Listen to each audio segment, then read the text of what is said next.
Now, quick little tidbit. As you probably know, Chris Cox has been to our shop many times from Canada, flying a Sato 56, and there's something very significant here. We were watching this movie always, over and over and over, because we're working on A26 parts, and it turns out the plane that's in the real movie, always, Chris actually flew that plane at one point in time, so I thought that was pretty cool. Neat little snippet, tidbit, whatever. Back to the shop.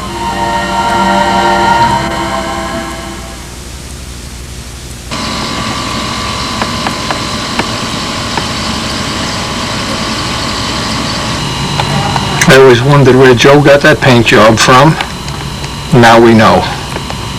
Mr. Spitfire Joe Adamusco.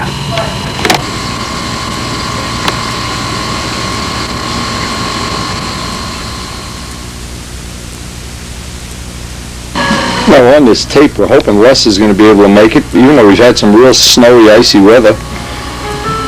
I know he's working on the drawings, and we want to make up the second wing for our 40 project.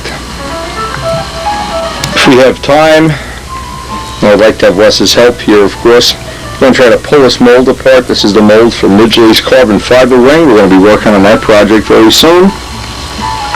In templates for the soon-to-be completed A26 wing, working off the drawings, and I'm going to try to have Les do that off camera. He can do that at home on his drafting board, but we want to get a drawing going on that. There are several people really interested in that project already. Oliver managed to get me some special carburetors, smaller carburetors, but the truth is, the way the weather is, there's no hope this is ever going to get out of the cellar for another month. So we're landlocked. We're stuck here.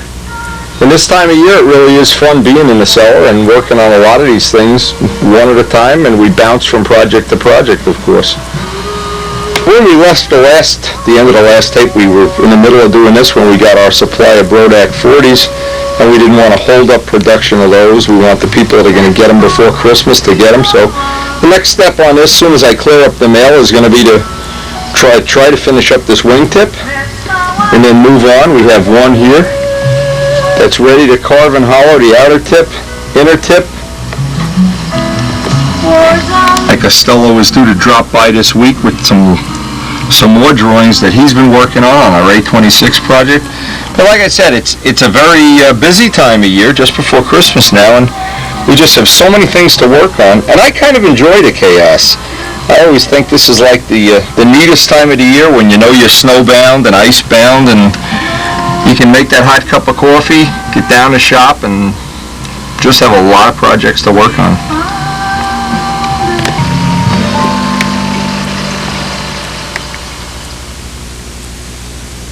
Another project that I've been working on a little bit every day is I've got the main line of the soon-to-be O-gauge railroad laid out here. Now, and this is good technology. This is something that really worked well for me. This is the first time in my life I'm ever using Gargrave's track. I've built many model railroads, HOOs, N-gauge over the years, but I've never used Gargrave's track, and it's flexible track.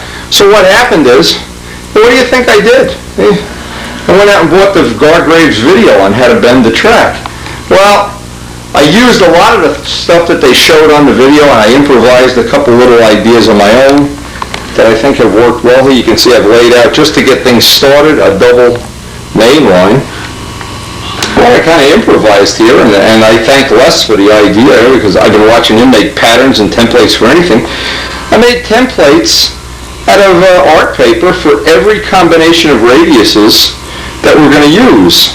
And there are many combinations. This doesn't seem like it's an easy thing, but getting the right clearance between the tracks on various radiuses, you want to maintain the radius.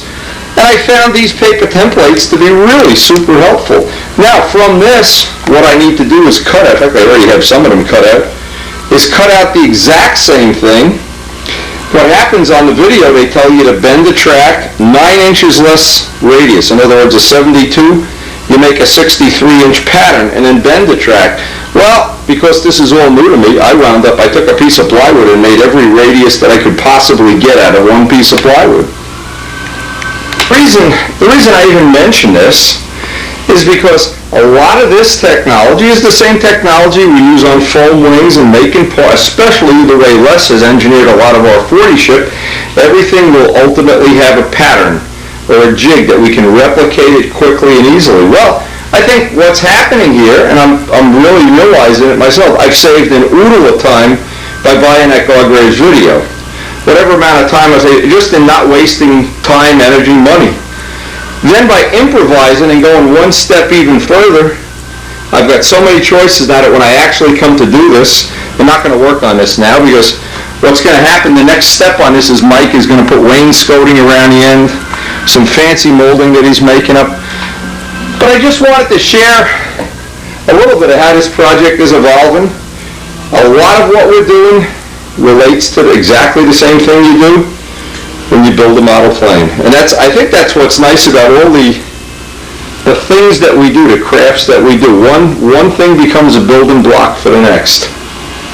And we're going to try to follow the progress of this over the next, I guess, 5 years. The rest of my life, I should say. Anyway, more snow predicted tonight. If it's real cold, we'll get up here and work on the railroad a little bit tonight.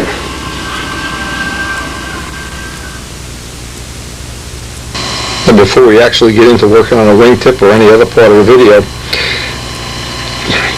I'm trying to include at least one question and one answer on every video, and this is a great one. This is one of the better ones. This question is from Ted Fancher, and I answered him by email, and it looks like, well, we'll know in a couple days if we've resolved one of his problems. Now, in working with various materials, epoxies, aeropoxy light, there are a couple of rules that you really need to be aware of to maximize the success you have with the product. We're all familiar with the typical epoxies that we use almost every day. You have what's called 30-minute epoxy. You have what's 5-minute. Basically, they look the same, no matter who you buy it from. This is Brodak's brand, which is what we use in the shop most of the time. But there's some general rules here that you can use if you know them to make it even easier to use the product. Now Ted's question was, but this would apply to all epoxy. He's using aeropoxy light to make fillets. He had combined in the parts the way that's recommended in the drawing, which is 2-to-1, and he had made a batch. And in California, in the environment that his shop is in, of course it's warmer than where we are. Alaska's warmer than where we are. But then, when he was using it, he had mixed a relatively big batch. He noticed, gee, it was starting to kick off, and he was still working on smoothing out his fillets. Well, the lesson, the email question was, how do I extend that pot life? I need a little more pot life. That would apply to 5-minute epoxy, 30-minute epoxy, aeropoxy, anything where you mix A and B. Things you can do to slow down the cure time. Cool the shop.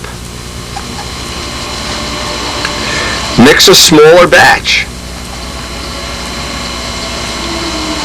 The bigger you make the batch, and bigger, the time shortens radically.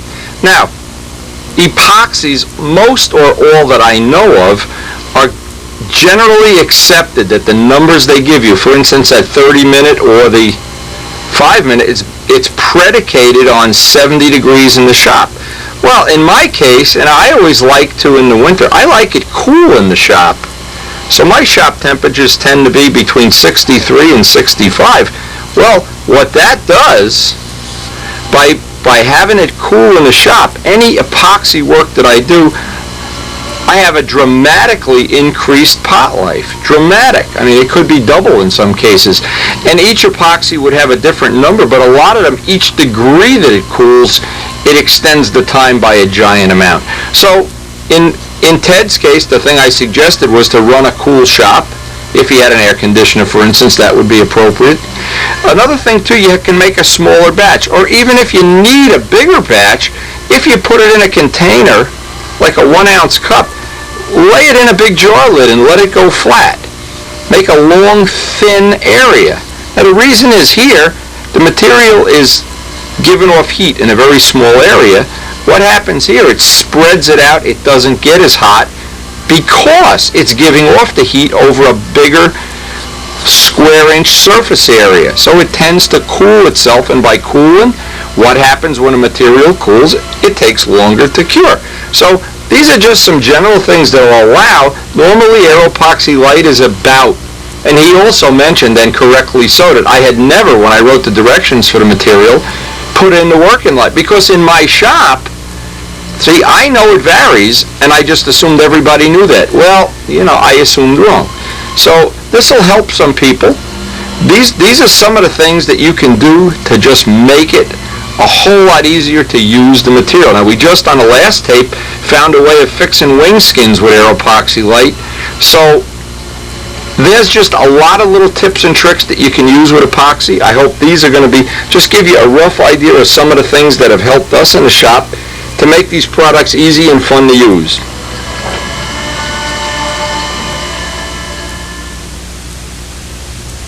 Last time we worked on this, I'm telling you, we have so many things going on here. We wanted to get the motors out. They're gone. We wanted to finish hollowing this tip out, and you can see what I've got. I've got the lead outs in the position that the final B25 trimmed out at. Again, this simplifies things because I don't have to cut this big giant hatch here. And that hatch, I think, is disturbing the airflow, putting drag on the inboard tip. I'm not sure, but I know this aerodynamically is better. So the next step I want to do, this one is hollowed. I want to hollow this out with my blade. Again, I try to do as much of the hollowing as I can with a blade, just to keep the sawdust down in the house. And believe me, we got sawdust in this house this year. Anyway, once I get this tip done, then I can assemble it and get it back on the wing for a final sand out. I'm the thickness of a pen line, bigger than I have to be. Now another thing, I'm leaving a little bit of extra material. Normally I try to make this even a little bit thinner, but I know because this plane, I'm going to be putting the stress right into the wingtip skin itself, I wanted to have more material there just to make it a little bit stronger. And we always have the option of, if we feel like, oh my God, I must move these lead outs, I'll always have the option of digging a little ditch there, making a piece. And I haven't given up on the idea that maybe on the B25 I'll make a block, now that I know where those lead outs want to be, make a filler block in there, a lightweight filler block. But again, that's all yet to be proven. This will be a good test to see if this is going to be an improvement over what we already have. So noticed on Paul's B17, he's got the same kind of because the lead outs don't come out in the middle of the wing, of course. He did the same thing, or he did it before I did. He found the same solution to the same problem. And I'm not sure this solution is really the way I want to go again. What I really think I should have done is, now that I know where those lead outs want to be, I can make a filler block with tubes in it and get rid of that whole piece. Well, again, these are the things when you're developing a new design, we hope the next one's going to be better, and that's the objective here. Is we're going to try, we can always resort to cutting a big trough like that, but we really would like to get that tip cleaned up, and I'm sure that doesn't add to the aerodynamics of the plane. Anyways, if you could work outside, if you live out in California or something where the weather's more palatable, well, it would really be nice to do this outside and do it all with a sanding drum or a sanding boil, a carbide boil. But here in a wonderful ice bowl of New Jersey, we're in the middle of another ice storm. What I try to do is get as much of the material as I can out with the gouge. We have really gotten hammered this winter with weather.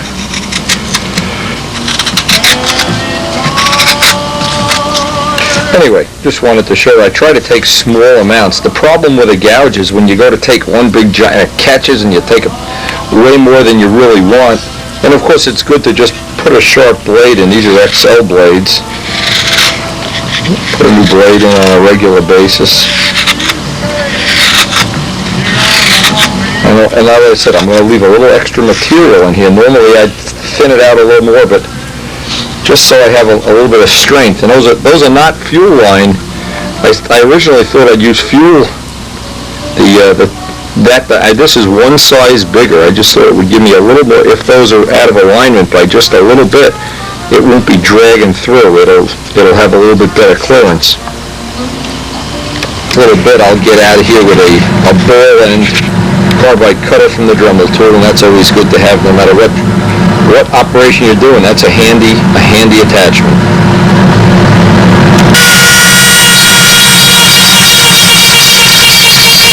I like to go in one direction. I have my hand underneath it so I can kind of feel, doing this, feeling for thin spots.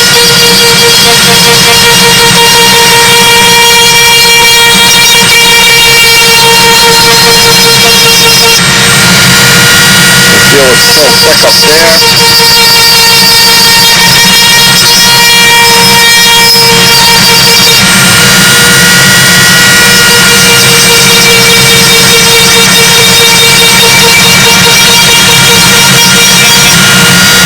Now once I have all of the lines going in one direction, now I can take and just take off the high spots.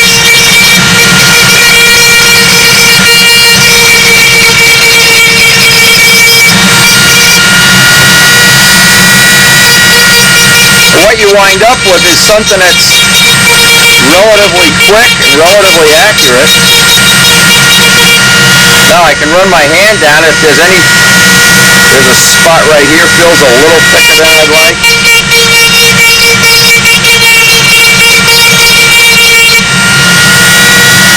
And the whole trick is to go back in different directions. Go in one direction, go in the other direction. And just constantly feel it with your hand.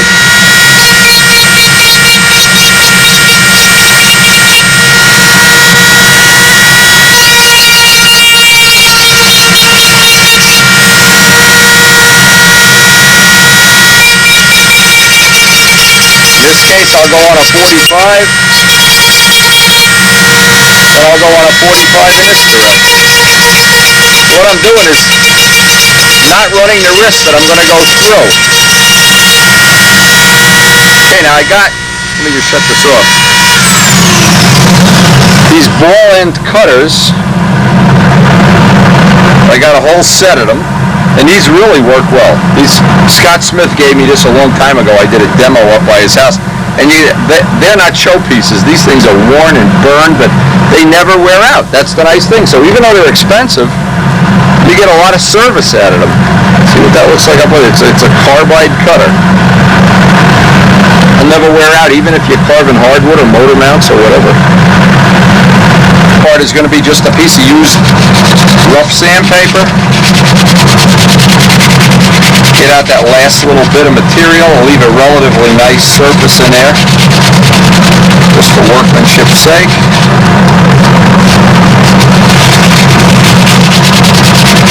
Once you get off all the high spots, you're pretty well safe.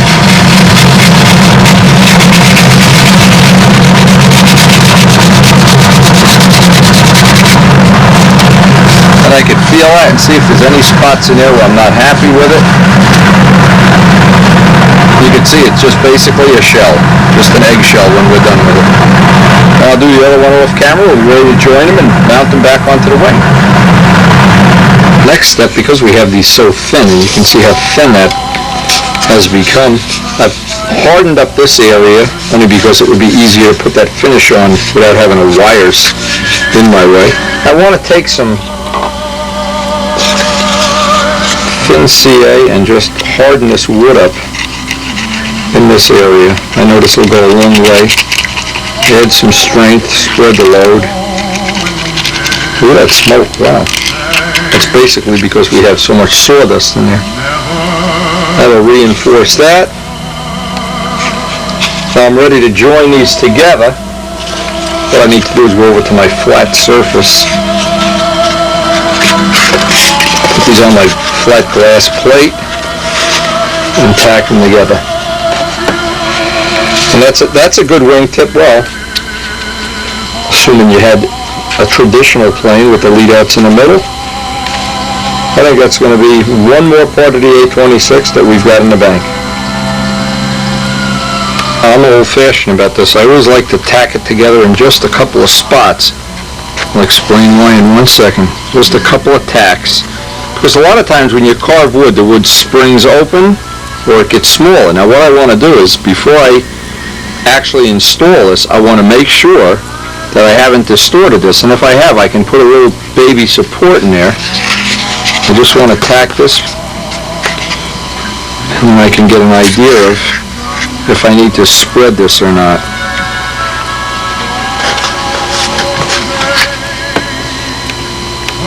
Now with all that hollowing done, this must have been a relatively good piece of wood. It's got a pretty decent fit. I'm going to let the epoxy dry overnight before I work on that again.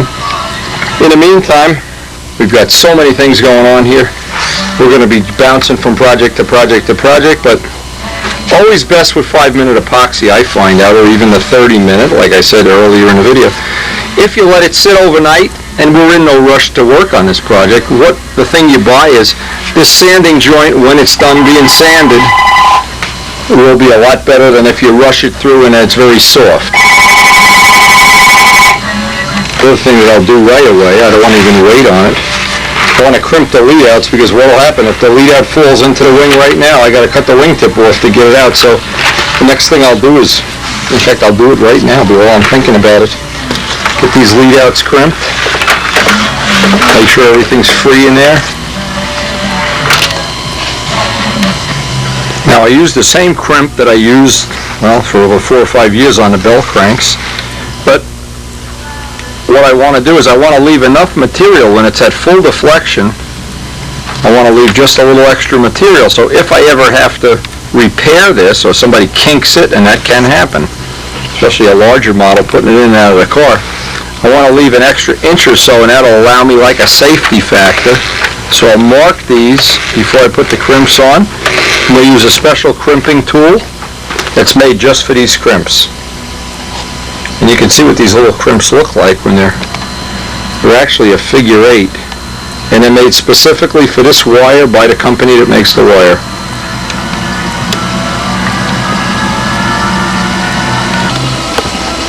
Now I prefer the aircraft crimps, which is what these are. That's the last thing we're going to get to do today, but have the same. Right here is roughly neutral. And this is a very slow control system, a little slower than the B25. So again, crimps, Noel Drundak is famous for saying you don't see any wrapped ends on a 747. I'm not sure what that means, but Noel's a pretty sharp guy. Anyway, we'll work on this tomorrow, clean that wingtip up, and boy, so many projects to work on. I'm having the best time of my life here.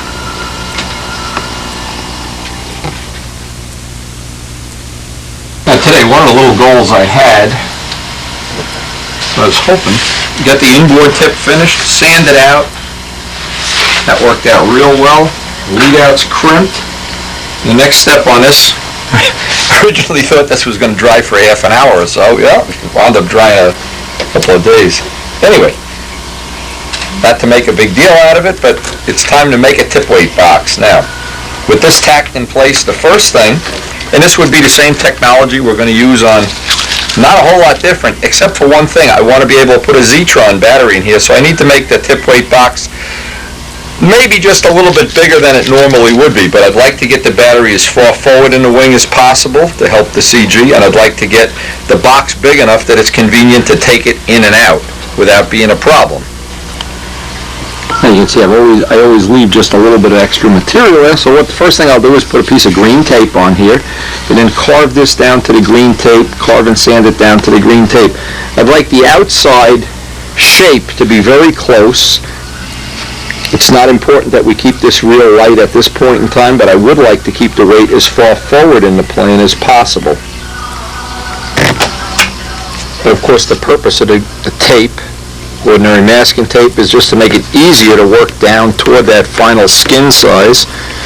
Because these skins are very thin, we don't have all that extra room for error like you would have if you had a 16th sheeting. Believe it or not, I did go last night for one of these very aggressive eye tests, because it's been quite a while since I had a real eye test, and lo and behold, every pair of glasses I had is way out of... No wonder I'm half blind. But anyway, I really am going to buy a really up-to-date pair of glasses for working in the shop. I think will improve my skills just a little bit.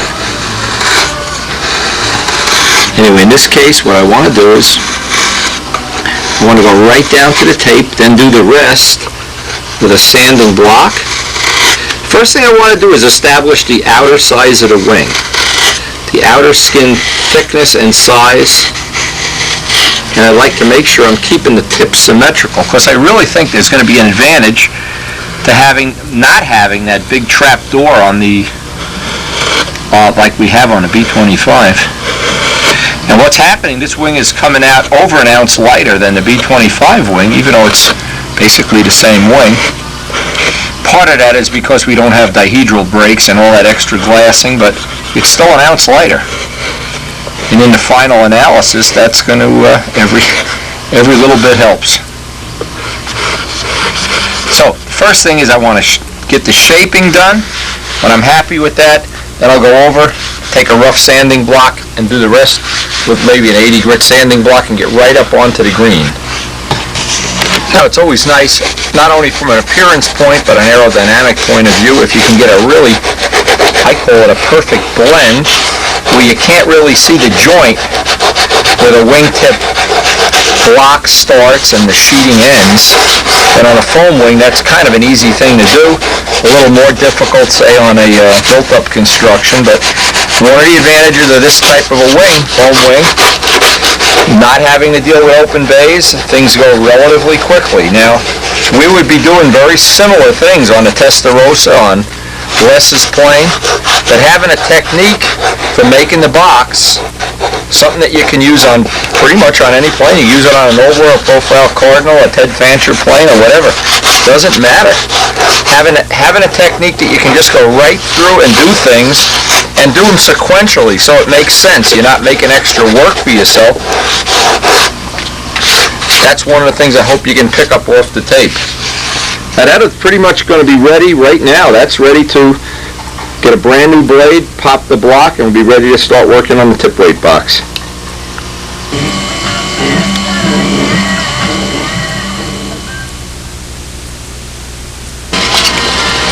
This is the tip that we previously carved, got within a rough dimension with a layer of tape, so we're just a tad oversized here. I split the block, and now what I did is I laid out the hatch.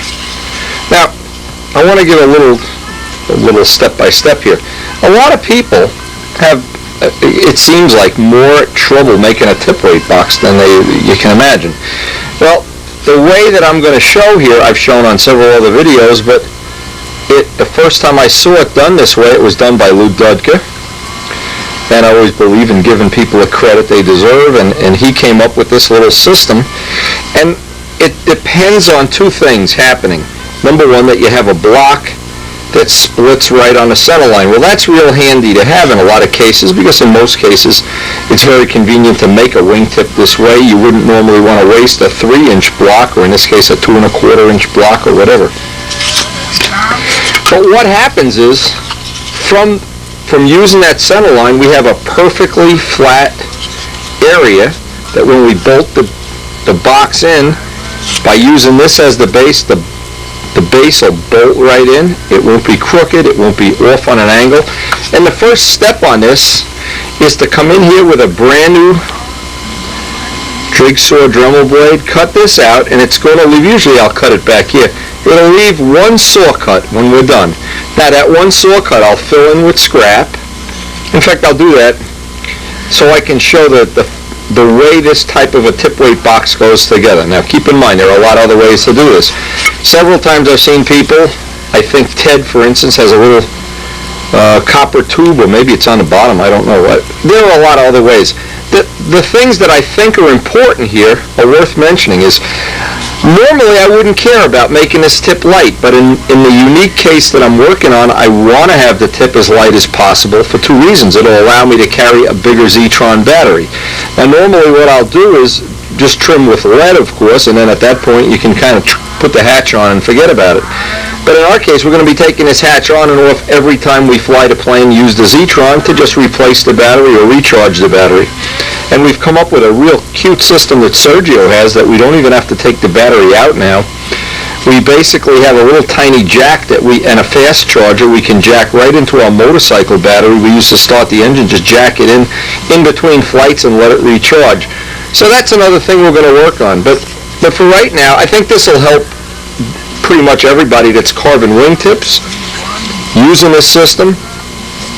It's relatively straightforward. If you follow it step by step by step, I think you'll find out that you can make a pretty nice tip weight box in a relatively short amount of time. But we always want to start with the two halves, half and half. And I want to tell you, this is not funny. You can ask as many people as you want. I'll bet I've made at least 10 times in my life. I've gotten all done, went to put the tip on, and the tip box is on the top of the wing. I know Jimmy Casale did it too. I know a million other people did it. But so the first thing I want to make sure is go over to the plane, bolt this on, in theory, and make sure I have the box coming out the correct side of the wing. Established that we have this on the correct side, I'll get in here and cut the box out. Now, it's a good idea when you do this to use a brand new blade, and you get a relatively nice cut. And you'll only get a 32nd of an inch here that we have to fill in with a piece of scrap balsa. So, before we even join this, and make sure I have a relatively nice fit, I can get it in and out.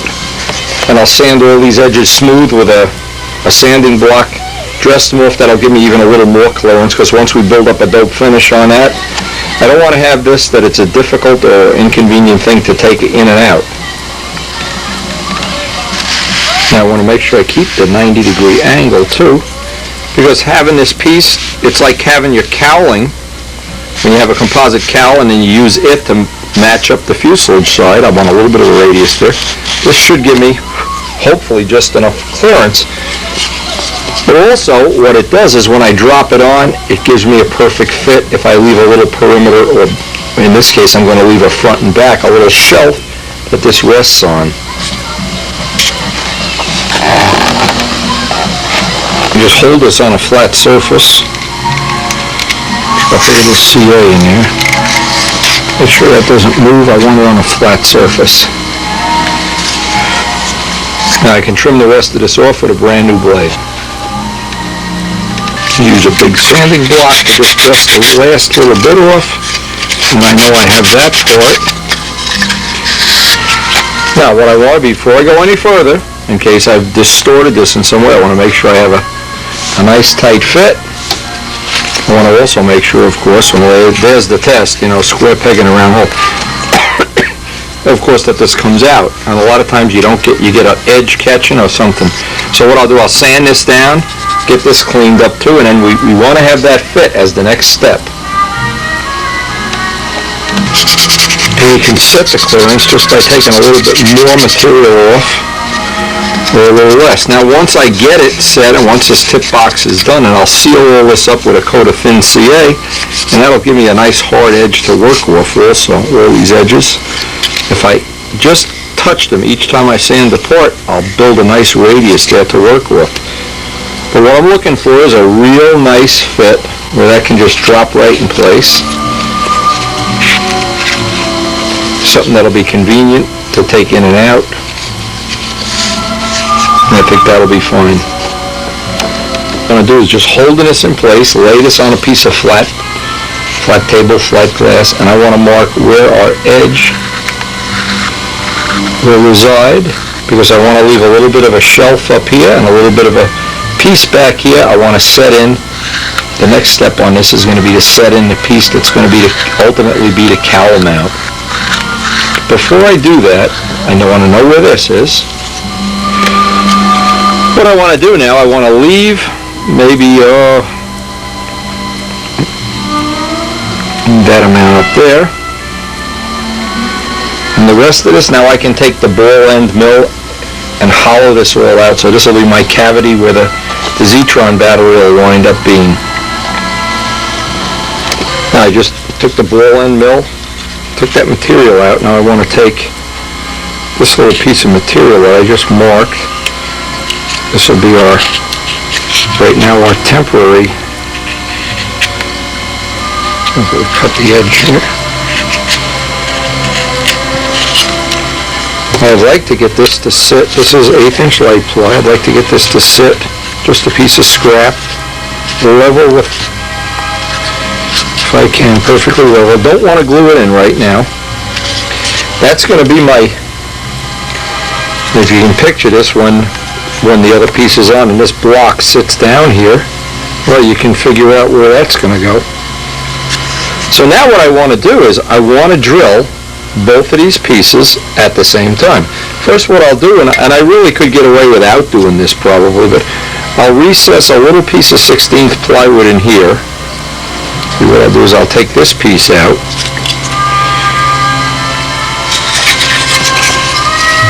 I guess I can use this for a ruler.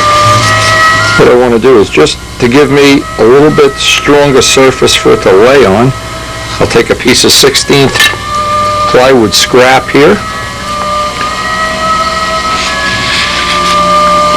And you want to make a nice, like a notch like this, just score it. We can take just a little bit less than we need out to begin with.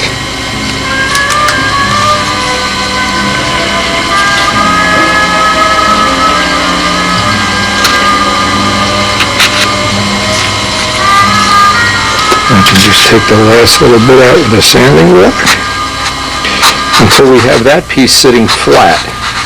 And I'll go get a piece of 16th plywood scrap.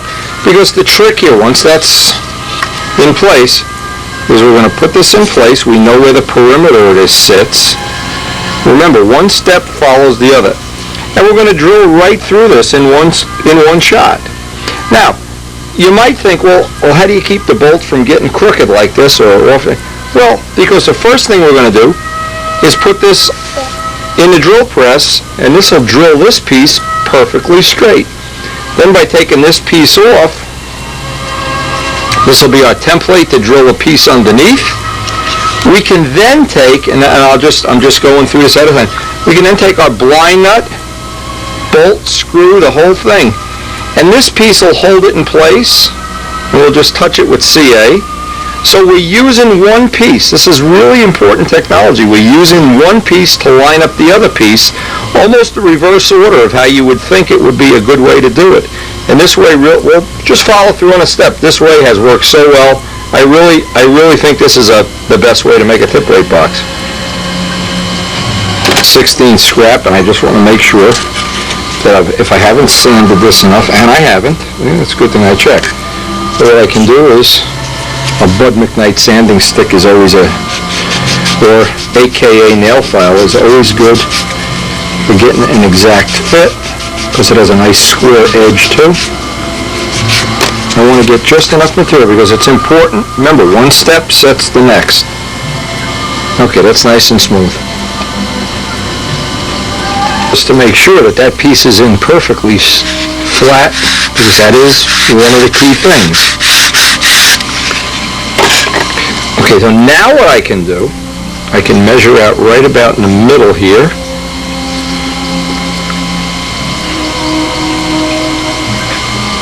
I can figure this is where I want to place my bolt.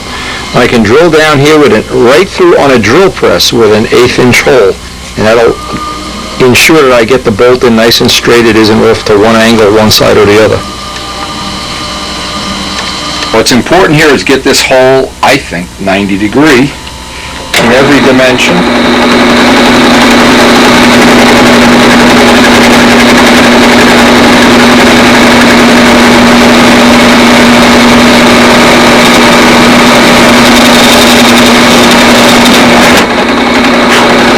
Now that hole is going to set me, when I put this back in place, it's going to set exactly where that hole is for the blind nut. And the blind nut hole will drill with the oversized drill that matches the blind nut. I'll hold this right in position. I've just taken a drill and just put a little spot in there. Now I know this sets this piece in place. One piece is setting the next piece right in place. Now, since it's not glued in, I can go get my blind nut, set the blind nut in there, and go to the next step. But it just goes one sequence thing sets up the next thing. The sequencing is important. I always run the bolt down through the blind nut with just a little bit of oil or some motorcycle chain lube on it, just so that I don't wind up getting some CA in the threads, and then it just makes for a sloppy installation. But I want to run a next size bigger drill down here so that I can get the head of the bolt down in there. So now I have a hole, and you can see because I've done it in a drill press, it stays nice and straight. I can put a little washer on here later on. I can drop that right in. Another choice I have now, if I want to go, I can take this and open it one size bigger, put a little piece of aluminum tubing in there. But I don't really have to, because this bolt doesn't have to come out. As long as I can get the wrench in there, everything will be fine. Sawed off a piece of tubing, so it'll protect that little hole. Now I can just block sand this even. Make sure that's centered so that the bolt, when it's all sanded down, that bolt will be centered. Oh, it always looks nice when you have that. Once this is finished, you have that aluminum look inside. And it's all these little detail, I call them detail touches, that to me, when you want that concourse of water, you want that front row, whatever it is that's challenging you, sometimes you just have to resign yourself to paying the price, and it's in these little details. Now, you can see what I'm really doing here. And this is the whole trick to making a really neat tip weight box where the fit around the edge is perfect and everything. Well, you can look right now. I'm centering that. Now, that's attached. We know that fits right in that notch. We know we've got our alignment around the edge. I'll just double check. It never hurts to double check that when this is together, so I can get a final alignment. Now, what's going to happen, and this is so neat, is when we're all done, we can put the tip weight box in place and then fine tune this to get a nice fit around the perimeter so it's not favoring one side or the other. And if you were to just take a hand drill and drill a hole through and try to line all this up, it'd be a nightmare by the time you're done. Just put a drop or two of thick CA on here. You can see I've used this to do my alignment. An example of how this works is it's the same technology of making a cowling first and fit the fuse to the cowling. Or if you're using a composite cowl, you want to use the part that's hard to get aligned to line up the part that's easy to get aligned. In this case, it's the self-aligning feature of this that makes this all worthwhile. Now I'm going to tighten this up just for the next one. And now I can look at getting this exactly the way I want it. See that I can fine-tune that when I go to actually put this in place. So I know I have this exactly where I want it now.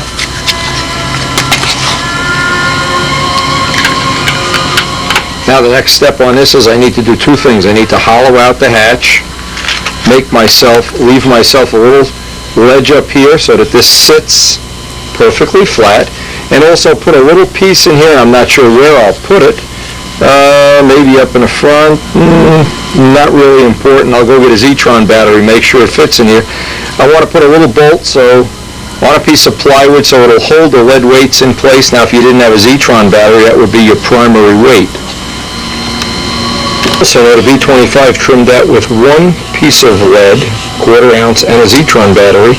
And we've been looking for bigger batteries, but I don't want to even compromise that. I want to hopefully get some more material out of here, get some material out of here, so that it may be that I can run even a bigger Zetron battery.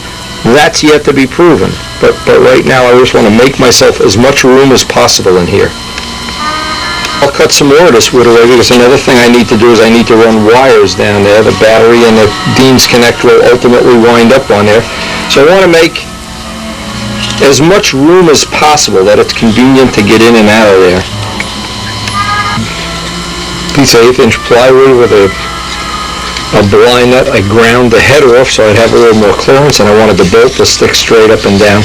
Now the next thing I can do is hollow out the hatch so that the hatch will go back in place. It's the carbide ball end. It seems to work well for this type of a job. What I did is I pressed the bolt end down so I know once I've gotten past that, I have plenty of clearance.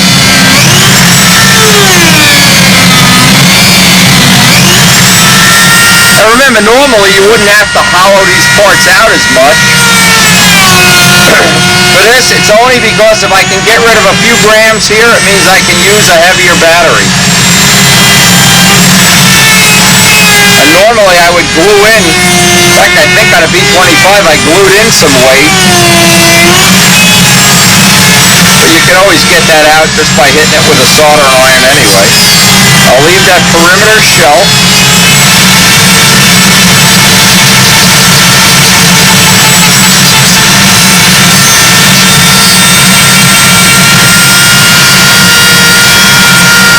Now with that hollowed out, I think we'll have more than enough room for getting our tip weight in place, and if we have to, after this is assembled, we can take some more material out of here just to make it that the battery will fit in there better, but I think we've got it. Even though these are smaller wingtips, I had a little bit of concern about that. Now we get to the step that to me always is the most fun of all, and that is put the cover in place.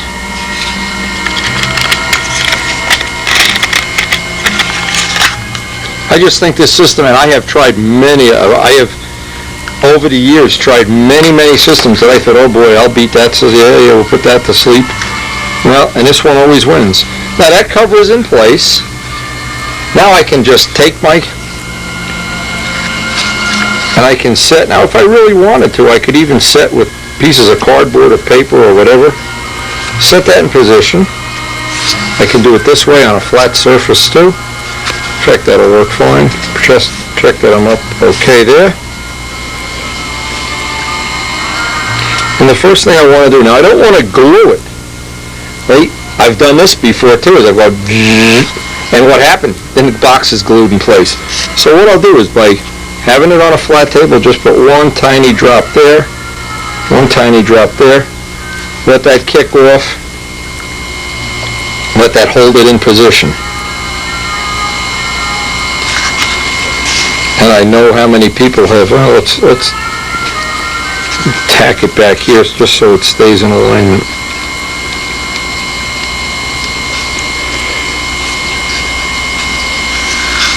Now, even if I had to, I could take this apart again. And remember, this is a unique thing. I have to be able to get wires in here and a battery. Normally you don't have to do that. But now when I take this out, and if you've kind of followed through on this and you can use this to your advantage, well boy, I think it'll make your life a little bit easier. And the only part of this, of course, that's left, we'll attach it back to the wing with some slow drying epoxy, let it dry overnight, and then final sand it, and we'll be done.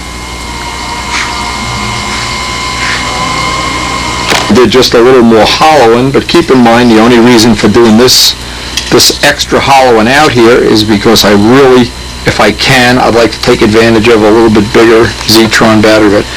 But again, ready to glue on. That about completes what I hope is another very functional tip weight box.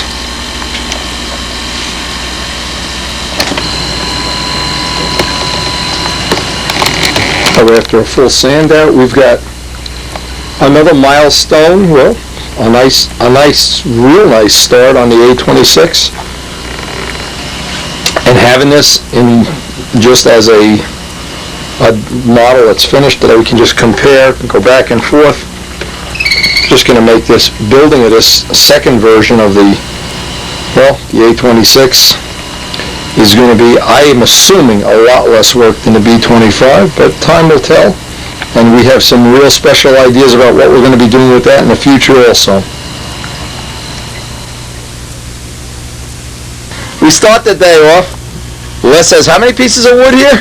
Well, I got 84 pieces of the wing skin. All right, and a lot of it's really prime beef here. I see we got some nice stuff.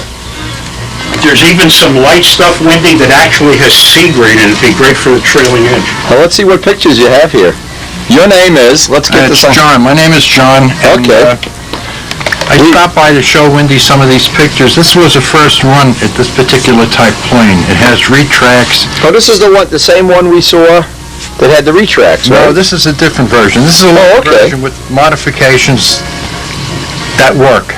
Okay, and I heard through the grapevine that you've flown this at the club field, Yes. and it worked fine. It With the worked retracts? successfully, yes. Wow, However, cool. there are some problems with it that aren't major, and they can be corrected. And I'm in process of doing that right now. Okay. It also Well, next time you come, John, bring the plane. I will, Wendy. I didn't know you were going to be home today and Yeah. shopping. This time of year, you don't know if you're going to be alive. That's a nice looking plane. It's a 60-inch wingspan. And this has a jet in it? It This one has a jet? Jet 60. Okay. I don't think anything else would work. That's just a little, You got a pilot in it and everything. just a little guy. Okay, then how does the retracts work? Tell me. Okay, the retracts are, the plane is actually built around, this is the second version of a retract model that I've attempted. The first one was unsuccessful. It's actually built around a centrifugal box. There's a box in the center of this plane, right here, that the bell crank assembly mounts on. And this box is aluminum with stainless steel rods on ball bearings. And it's spring-loaded to about approximately 2.5 pounds to pull the wheels down.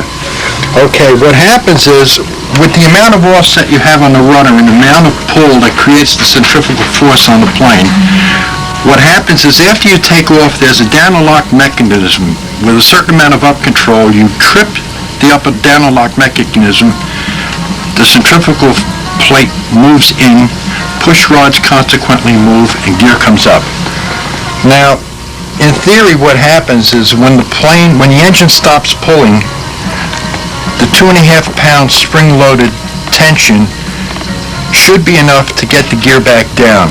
It does, but sometimes it needs a little help by actually... Well, can't you take your hand and push it toward the model? Exactly. Try to cheat the system a little bit. Yes, exactly.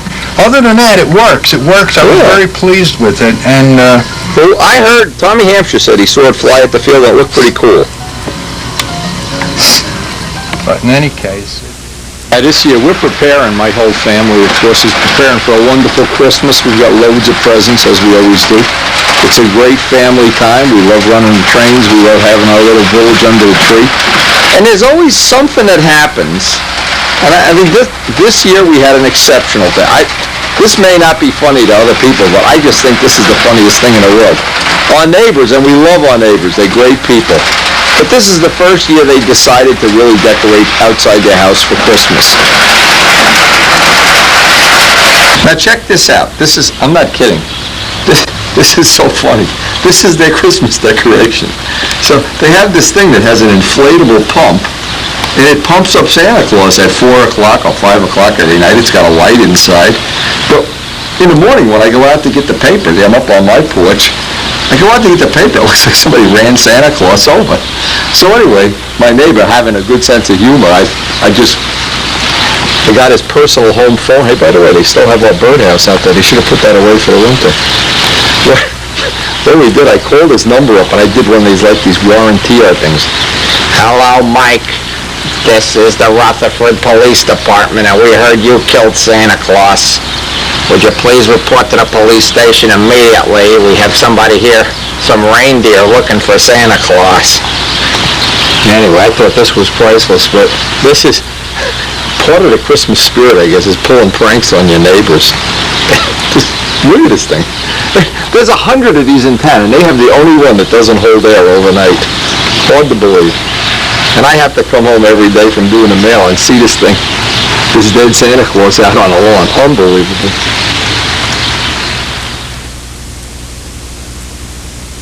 I just thought that was priceless. It's absolutely priceless, that Santa Claus dying out there. Anyway, back to the shop, back to work. Hope everybody's having as good of a holiday as we had. And just running these trains under the tree, it just brings back so many memories.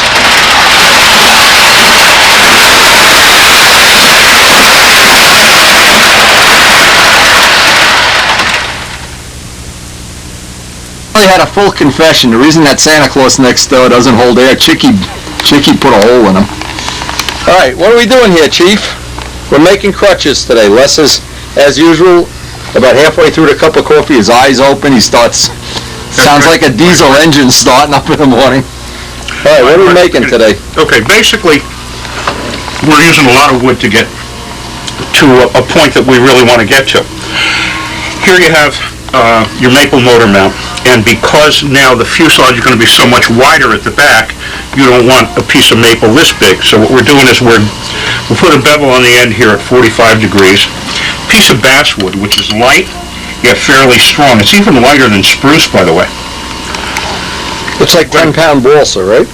I mean, something like that. We're going to glue these together, and then we're going to glue this end piece in here, because who wants to carve maple all the way out to the spinner where we're going to have to carve? You might as well substitute the basswood. So we just, a little 45 scarf joint, we're going to epoxy the whole thing together. We'll make two of them. All right, so the other one be set up like this. Okay. Then what will happen is I'll take these home, and with the router table, just after F1, the cross member, this is going to get undercut and brought down to 1/8 of an inch. So you're going to discard 3/8 of an inch of the maple, and then it'll get glued together. The two of them will get glued together as a crutch. They will be sandwiched between carbon fiber. Of course, all of this area in the middle, because of its width, will enable you to put any kind of tank in there that you want, whether it's plastic or round or rectangular, or a standard wedge tank will go in there. It'll go below the motor mounts, but this will give us adequate clearance for motor mounts. And the other thing is, once the thing is together as a crutch, we'll trace the template for the fuselage on top, and then simply bandsaw the contour, and it'll be done. Then it just gets mounted in the airplane. But the nice part about it is it's not going to be outrageously heavy. 1, 2, it's going to have structural integrity, and 3, it will enable you to mount any. The objective is that you can put all the gas tanks in the world in Any there. tank Windex bottles, anything. Right. All right, and that was one of the objectives Les wanted to have, because we haven't really decided on, with the Rojet 40, which of the tanks we prefer. And we know we have 2 or 3 choices already of other people that have had good luck with different size bottle tanks, and of course the thing we like the most, the no bubble tank, the jet bubble tank. Right. And this will take it. So when you glue this up, now the next step is you have to take it home to the router table? I have to take it home to the router table to make that cut. Now, are you going to make multiples of these, or are you going to make just one? Well, let's do one for right now, and after that we'll just make multiple. Okay, the first thing you're going to have to do, though, is see if this part, what the weight is. And I'm sure you're not going to have enough material. It can't be heavy. There's just not enough. Once all the relief is put. Yeah, okay. The other nice part about this is we're not dealing with parallel fuselage sides coming down here. Yeah, you're going to gain some strength in the fact that you have a curve in the front. Right. Well, not only that, the fact that you can make this accurately and then put it on a disc sander and just, get that contour perfect and at a right angle will make building the crutch make building the fuselage itself so much easier once this thing... Oh, and then saving all that carbon and nonsense up in the nose? Right. That should really be worth doing. Right. I'm looking forward to seeing the first one of these. And you have that jig with a foam jig to line up the fuselage. You're going to make a pattern of this is going to fit into the foam jig. Am I right or wrong? It'll curve the fuselage sides too. Well, no. What we're going to do is when we lay up the doublers and the sides, we'll lay them in the foam jig. Okay. And basically, that's just the top view of the fuselage. Identical. In other words, the template that I made to make the foam, have Bob cut the foam, would just scribe right on here and then bandsaw it or whatever Yeah. to the proper contour. And by the way, that wood that he went through, he got some really nice wood. There's some nice stuff in there, so we anticipate world-class aeroplane here. Yeah, Testarossa, Paladin, whatever we're going to call it. We'll see about that, but I really have to say that I was very, very pleased with the wood that they sent up from Lone Star. Yeah, I think that's going to give us a good jump on keeping the plane light. Yeah, my hint is that if you're going to go and buy wood, if you're going to buy some wood for sheeting and fuse sides and whatever it is you're going to buy, it's worth paying a few extra dollars, and it really isn't much money, to get select wood.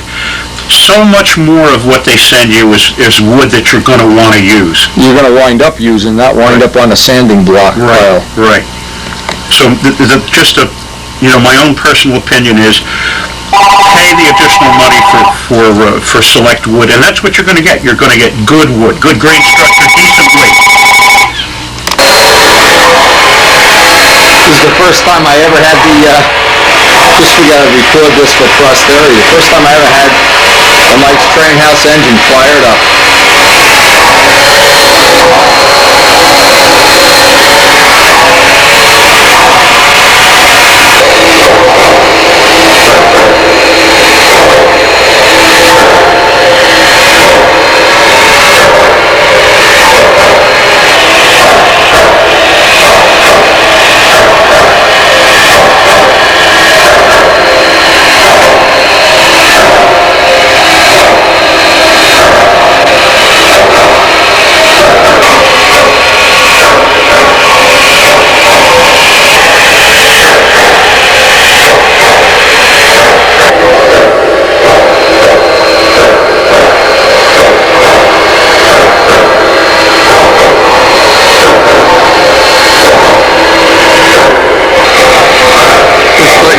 This is the first time I've ever fired this engine up.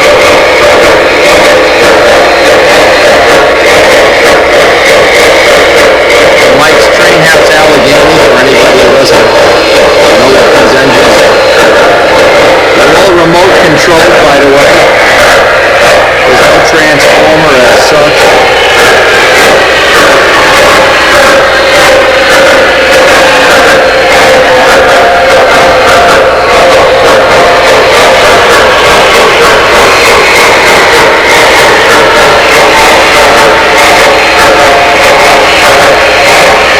These get controlled with a remote control, like a Zetron.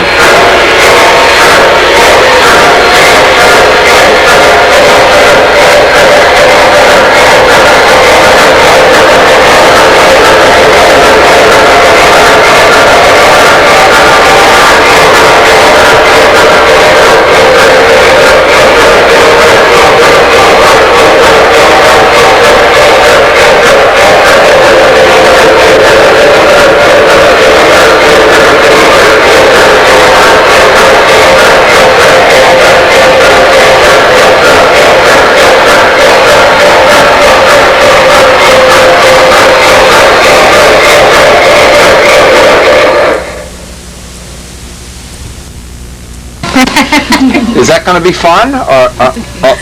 Fun, stable, windy. Go play with your trains. Wow. Boy, you sure got Chicky intimidated. We don't even know where he went. He's hiding. It's okay. I should just go get the thing. My name is Freddie. And does he eat all day? Or you just leave him? Does he eat all day? He's a bird, of course. Look at the stuff he gets to eat. That's just his pellets.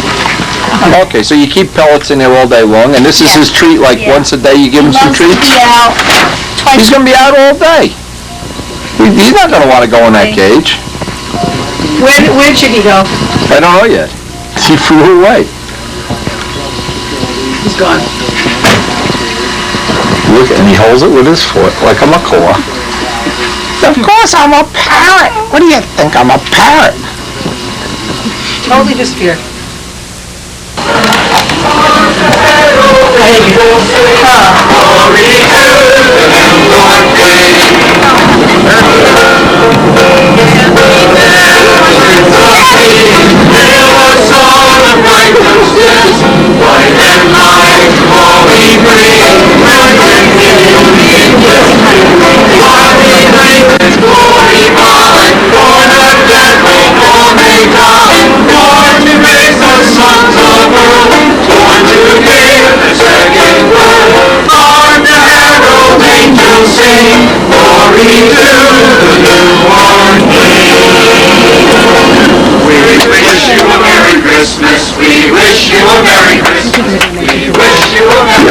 Yeah, here's my wallet.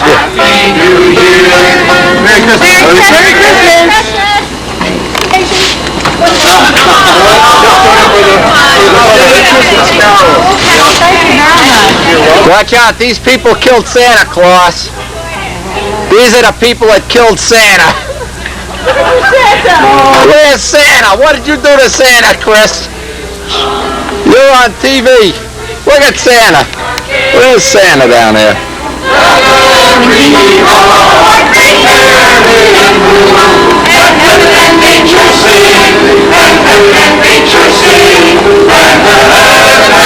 Now, all we need is some snow, Chris. Last time we had, we were here, the first year we were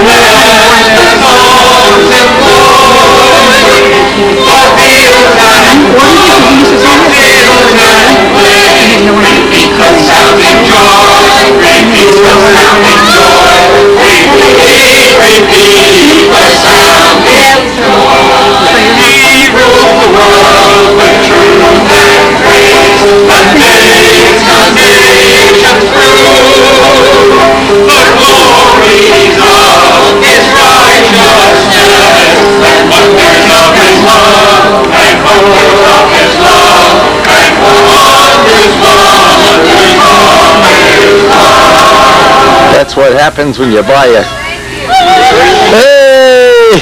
We wish you a Merry Christmas. We wish you a Merry Christmas. Happy New Year. I'm not sure, Freddie, if he's Christmas caroling you or what. Chicky's got Christmas carolers. Dead Santa Clauses. What a Christmas. How much fun, how much more fun can it be than to live in Wendy's house and be a bird? Chicky, what do you think? Is there something in there we can eat? You like this guy?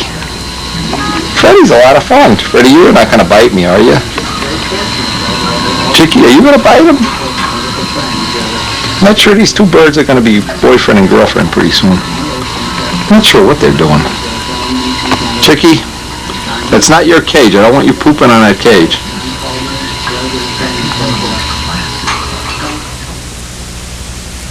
Well, we had a fabulous Christmas, as we always do here, except that we had a giant snowstorm, and half of our family didn't make it, so we're going to be basically eating the food that we made for Christmas for about a month.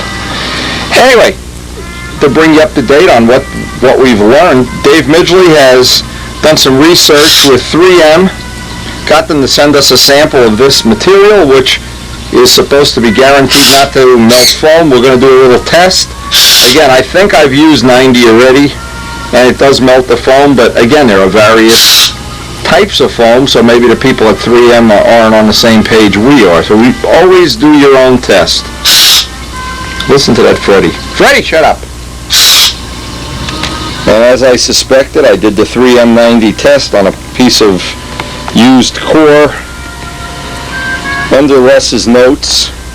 And this is the problem in this day and age. Please be aware of this. In this day and age, any products that are made with chemicals, especially acetone, MEK, toluene, the EPA can mandate a change in the product right in the middle of a production run.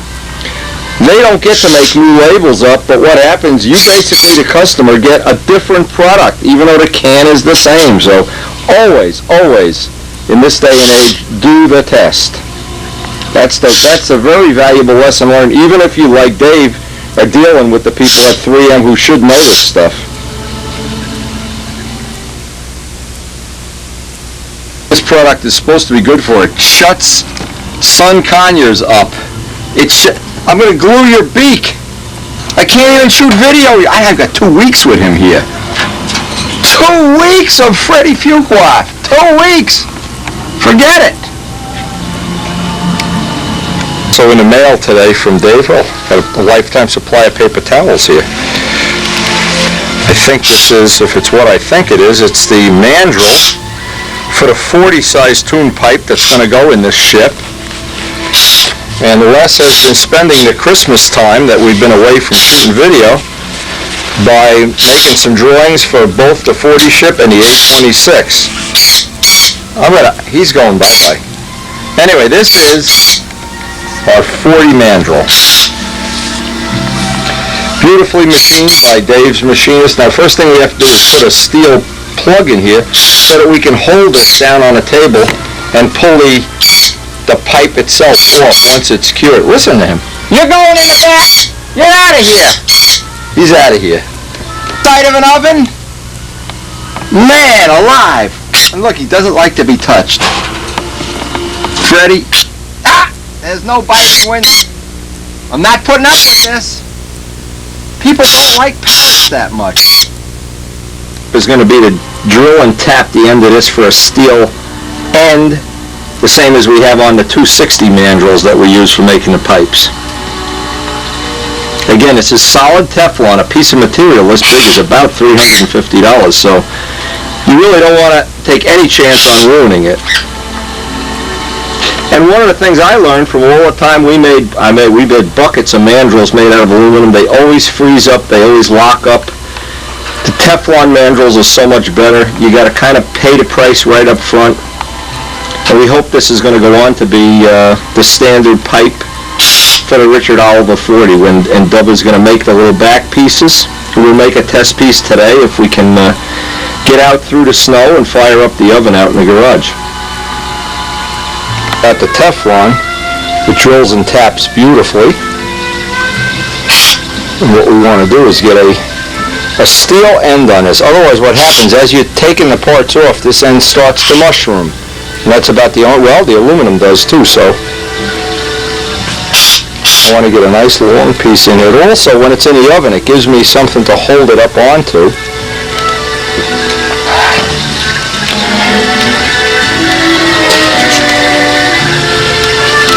Again, we spent a lot of years figuring out what the little problems associated with making tune pipes were, even back in the late 80s and early 90s. And those aluminum mandrels were really difficult to use. Now what this piece will do, this will just give me a little, once I thread this in, and when I tap on this, which I'll have to do from time to time to loosen the part, instead of mushrooming the Teflon, this will just wear off the steel. Now this is one of the steps you're doing any kind of molding. This is part all. Notice that it's high temperature wax. This is what I use on the landing gear molds. And I've tried over the years a lot of different release agents. This is certainly the best one. On a brand new Teflon mold, I'm going to give this 3, 4, 5 coats. Give it about an hour between coats to... What actually happens, I think, is it absorbs into the Teflon. The Teflon is kind of at a microscopic level. It's porous. But it makes for a smoother release. 4 coats seem to do it. We're losing that bird before the day's over. You're going in the attic. You're going outside in the snow. But anyway, we'll give this 4 coats. Now what it has to do is dry about a half an hour or so before I give it another coat. As soon as it dries, you can actually feel it gets sticky, just like old Simonize was years ago. And you can see once you take a little part of it and polish it, it leaves this is solid Teflon, a polished surface. And on that we can put the sock and a high temperature resin. This is going to we're going to hopefully by the end of the day have a test part we can ship to Richard Oliver. Then he's going to machine the back piece up. Dub machines the back piece up, and then he'll make a test pipe. Now he can still fly. We're under 12 inches of snow here. We're not going flying for a while yet, but we have some other interesting stuff.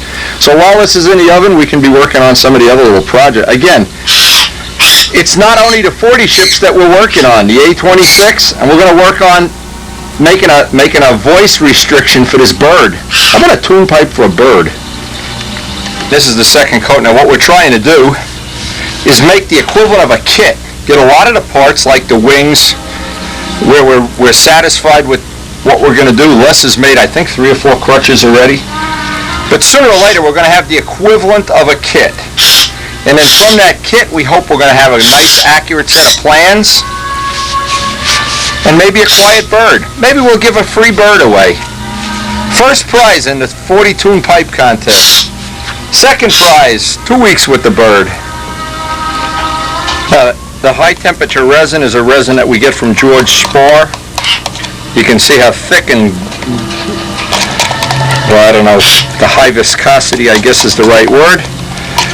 The trick with all resin, virtually anything that's 2-part mixed, when you think, even air epoxy light, you think it's mixed, mix it 2 minutes more and we are going to do that. Another little trick that I found is I keep the shop conditions as cold as possible. In this case, we're about 62 degrees. Gives me extra working time in case the phone rings or in case, who knows, the myriad of other things that can happen around the shop like this. Anyway, we'll mix this another 2 minutes, even though we think it's mixed. Give it a little time for the air bubbles to sink down. I also put a little piece of tape on the end of the brush, because this is like a razor blade and it tends to cut through the gloves, and this stuff is not pleasant to get on your hands, and it's not good to be breathing. We always have plenty of ventilation in the shop when you use this material. Don't mix it with the brush, and don't mix it with a wooden stick. Mix it with a piece of steel, aluminum. Otherwise, some of the catalyst, the chemicals in the catalyst, get absorbed into the wood, and you don't get an accurate mix. And that's especially true of EPON. Anyway, we're about ready here. I'm never quite satisfied that I have it all mixed. But it's always good to mix a little more than a little not enough, that's for sure. Okay, and the first step is going to be, we're going to paint the mandrel. And this gets pretty sloppy by the end of a layup. Everything you're either wearing or touching has this material on it. And the more you can put on, the better, because you squeeze out the extra in the final part of the layup. And if you get a dry spot, what tends to happen, you have a spot where you have pinholes in the part, and you have to go back and put a second layer of resin on, and that typically adds some unnecessary weight. Anyway, with the shop conditions cold like this, you have a little more time. Get that hair out of there. Anyway, Les has given me a call. He's working away on 826 plans. He's got his plans almost finalized for the Testarossa. And we just can't wait to get building that on an everyday basis here. We've tried to clear the deck. Tried to get all the Christmas-related things done. Off camera, I did a little bit of work on the O-gauge train layout. But basically, we're getting ready to fire up this 40 program. And as I said, it gets sloppy. There's just no way to make this, and don't even think about doing it without rubber gloves. When that goes over, if you've got enough resin in there already, you can see it starts to ooze up, and you know you've got a good layup. If there's any spots look even dried, at least a little bit dry, put some more resin on.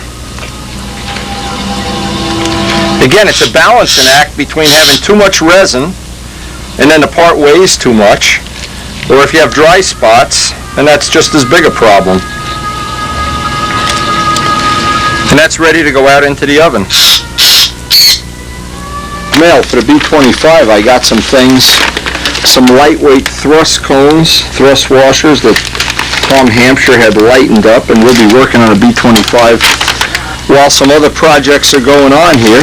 And we have new heads, lower compression stun heads to go with the new carburetors. So we got some work to do on that. We're going to set this aside right now today, though, because we want to get that pipe, if possible. It's in the oven already. We want to get that in the mail to Rich so he can do some testing. They can still fly in Houston. I'm jealous. Anyway, we're not going flying today, but you see what Tom has done is just basically taken some material off, made them 800,000. So this is from our friend Chip Smith. Chip had a little idea here that he thought he'd run by me, and I think it's a good one. It may take a minute if you look at this. Now, the idea is that you don't have a control horn on the outside of the plane. It's got a piece of wire, aircraft nut, epoxied in place, and kind of a little support hinge, brass bushing.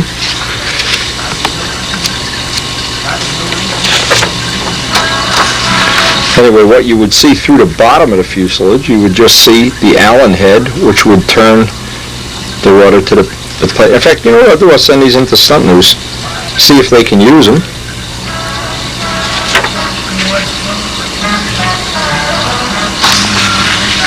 Slide the wire horn through the bushing and epoxy the bushing in place. Next, run a nut into the bolt.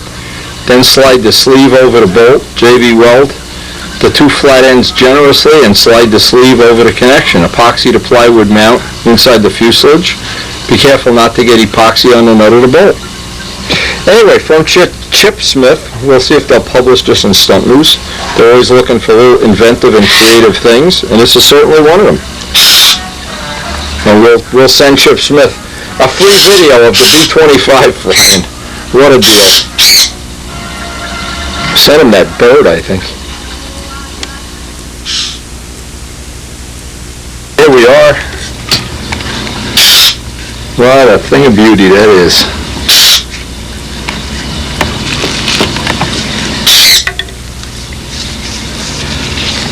Now, what's really important now is each time, because this is a new mandrel, to keep polishing it, get any of the rough spots off of it. And after you use it, the more you use it, the easier it is to release the parts. And we should be able to start producing 40 pipes in quantity for customers within a couple of weeks.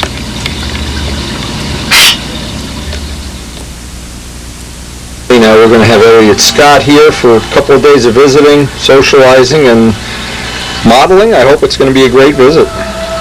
Meantime, we've been reading every possible thing we could on the A26, trying to get inspired, trying to come up with something unique and different in the world of model aviation.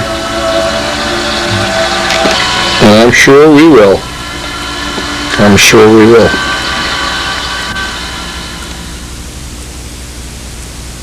And one thing Chicky has learned, he's learned how to steal Freddie's food.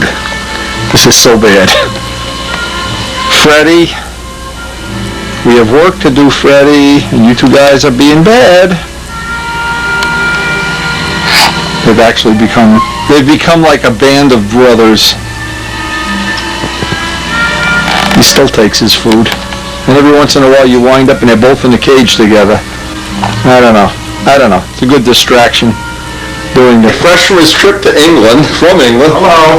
The world famous Elliot Scott, and hey, what's this guy doing? What's this? That's my Sunday. Hey, what the hell is this? Damn it, you're taking him home. Don't look at me. What? That was my Sunday, Freddie. Elliot, but he promises he's going to build you a plane. Fantastic. It's going to be what? Orange, red, and what color is his tail? Ah! You bite me. You're eating my food here, aren't you? Look at this, he's eating whipped cream. Ah! You bite me. Freddie, you're going, that's it, Freddie. Ah! I'll tell you. He's eating my son. Go, open the box. This is our amazing, this is for our 2003 projects. Wow. We're just dying to have some of this stuff that he's brought. Oh, it's all bubble wrapped. Oh, boy. Father here. All right, and you've got, this is half carbon and half Kevlar, this material. This is. Oh, this is all carbon? Okay. Carbon. What else we got in the goodie box? We need a goodie box. Plans, I think those are needed. Okay, yeah, we got to roll them up. We'll roll those up when Les gets here. Plans. And we have some magic stuff in here. Stuff that for some reason even Americans can't get hold of now. Oh yeah, the good contact cement that doesn't melt foam. By the way, we've been doing test after test. Forget the 3M90, forget the new 77, forget the Art Supply stuff, and forget the 3 or 4 other brands they all melt the foam. Thanks to our lovely government. Oh, I'm liking them more. Yes! See, in England, they don't have to worry. They just kill the people. They don't care if it's I also bought If some it's of the other stuff toxic. that does. This is the stuff you can get in England that does. This is from England. You smuggled this into the country? Don't you love when they ask you at the post office, no liquids, no perishables? And this doesn't have acetone in it. All right. As you can see, GB Yes. Great description. Britain. Right. And the American one now has acetone in it, which is why it destroys everything. Exactly. Well, Midgley wasn't able to get it either, even from the 3M dealer, so There we go. So we have. let's hope that's going to be our wings for the season. We've got a few cans there. Now we. Yeah. This is the real light stuff that we got last time? Yeah, but this is even lighter. Okay, we obviously have enough to do a wing here, right? Well, we And what do you have, Paul Walker's plans here? These are Paul's? Paul's, and they're also the little cardinal and the little striker there. Okay, yeah, we got some orders for them. I can best fill them up. These are 8.5. And they're 4-inch wood, so that is some super wing skins. That is absolutely super duper duper wood then. No. And you have enough to do your own wing, right? And another one, yeah. Well, you have enough to do 2 wings? Okay, because Les already has some wood. His isn't 8.5 grains, oh, believe me. Yeah. Now Les has changed the templates to be even lighter, but this is all fiberglass already, and it's 3 ounces. Put on a scale. It's a 3-ounce panel.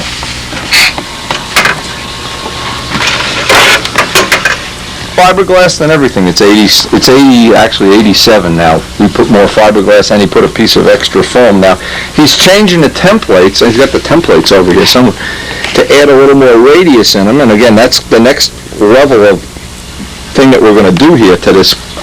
This is Les's, pet project, so I'm trying to just document what he's done so far to develop it up to this point. But that wood that you have, and fiberglass, and then when it's all done, then you core it out.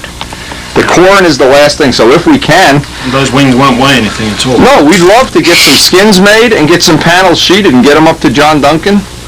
That'd be dynamite if we can get that done in the next couple of days. And you've got enough... Don't tape it up permanently, because we're going to use it. Yeah, I'm just As soon going as Les gets here, we'll put him to work, unless he wants to make fuselages today. I don't know what he wants to do. just don't want the thing having a chance to walk, because it will do it. Yeah, of course. And I think we want to discourage that from happening today. Especially with the rain and everything for the trip. The moisture change. Yeah, we were real happy the way this panel fitted. These are for... And we have 4 of these wings now, so there's 4 sets of cords. Even if we get one that isn't so good, we can give it to somebody else. Dick's wing that we did on the last video just came out just about as good as... I don't think it can get a whole lot better than that. But this wood that you have, this is going to definitely be an upgrade. The same cage with Chicky, they don't like each other. They don't like being in the same cage. I'm moving out of this neighborhood. Go build a wing. Here's the thing, we've got the cores. You've got absolutely beautiful wood. We got good leading and trailing edges. That's no problem. And Les made a tool to pre-carve the leading edge. A router bit that puts that curve, a bullnose curve, so there'll be almost no carving on the leading edges. And I hope he has the plans finished today. He was going to go even to the plans copier and get a couple sets of plans. So we'll see if he gets that done today. But I think that's a little bit better than the average foam wing. I think that's the 4-bar. And with the fiber, don't forget this already has a base finish on it. Normally you get your wing panel that weighs about 100 grams, 3.5, 3 3/4 ounces. Then what happens? You have to put a base finish on it, and that adds another ounce. This already has that on. That's one you could take home, right there. We just make its mate, and you're all set. It's going to try to do today, and we're going to try to do the equivalent of a little seminar of sheeting a foam wing core. We have 3 wings to sheet. I want to go by step for anybody who'd like to follow along with how we're doing these wings. Each one is a little bit different. We're trying to learn from them, but this is wood this is 45 thousandths wood. It's about 8 grams a sheet. So it's really, really nice wood. The problem is when you get really, really light wood, a lot of times it's a problem, and if you leave it, it'll warp and twist, and to a certain degree, just because we've had a humidity change in the last day, that's already happened. So we're trying to flatten it out and keep it flat by keeping it between 2 pieces of thicker balsa wood with some weights on top of it. First thing is going to be trimming the sheets, and because they're so thin, you can trim 3 at a time. This is really thin wood. We don't even know. We don't know until we make a wing core from this if it's going to be too thin, thin enough. lay 3 nice and even. Get that ruler, a nice 48-inch straight edge. Get a brand new blade. I like to trim off about 1/8 of an inch. Now a lot of times if you can't hold a ruler conveniently, if you don't have a helper here to hold a ruler, you can just put a couple pieces of tape on it. There's certainly nothing wrong with that.